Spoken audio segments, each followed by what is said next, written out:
Jai Shri Krishna. The letter of the week today is D, and I'm going to share a small story of Dhruv. Dhruv's father's name was Uttanpad. He was a king and he had two wives. One of them was Suniti, other was Suruchi. Suruchi had a son named Uttam and Suniti's son's name was Dhruv. Suruchi was very close to the king and she made sure that the other queen's son Dhruv would never come close to the king, and she also wanted to make Uttam as the successor of the king Uttanpad. So she never let Dhruv come close to the king. But one day, it just happened, maybe it was a fate or a destiny, that Dhruv went to his dad and sat on his lap. As soon as Suruchi found this out, she was very mad at Dhruv and she insulted Dhruv and said that he does not have any right to sit in the lap of Uttanpad, and the only way he could have sat there is if he were born from Suruchi. And this really made Dhruv very humiliated. He was very sad and he had tears in his eyes, and he immediately ran looking out for his mom, Suniti. Now Suniti did not give any kind of consolations. Instead, she asked Dhruv and she said that this is instead a great opportunity for you, because why are you longing for something that is temporary? Instead, you should long for something that is permanent. Imagine if you sit in your father's lap.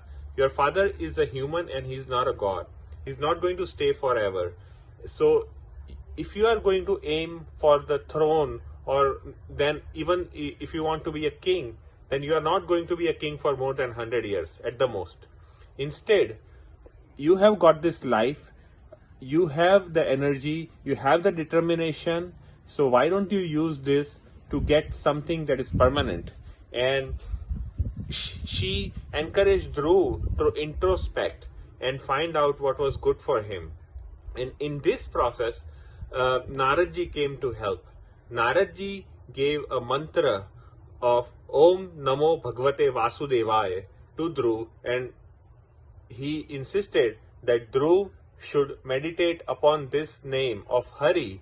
So Dhruv went to a forest and he meditated upon this name, and he spent many years meditating on this name, and he chanted Om Namo Bhagavate Vasudevaya. At some point, Sri Hari was very happy and he gave darshan to Dhruv, and he asked Dhruv to ask for a boon.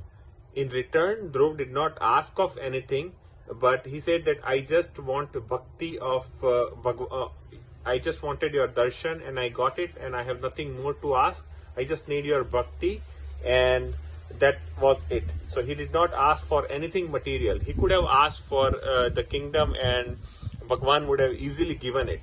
Instead, since Dhruv did not ask for anything, Bhagwan granted him something even bigger. He granted him a kingdom of many thousands of years. So he became a king, he ruled, but since he was a very sattvic, he was very God-loving person, so he was chosen by Bhagwan to be the king, and plus he was also granted a special place in the sky. There is a star which we call as a North Star.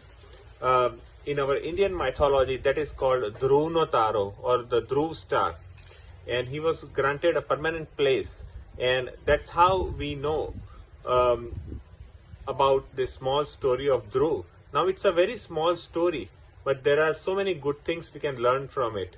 Whenever we get any setbacks in life, instead of having a self-pity or why did I have to go through it, we can look at it as an opportunity that the divine or the God is preparing us for something bigger. And secondly, we should never look out for small benefits. Instead, we should look at the big picture. And thirdly, we should always trust in Bhagwan and we should never look for any shortcuts. So Dhruv's story definitely teaches us some really good things.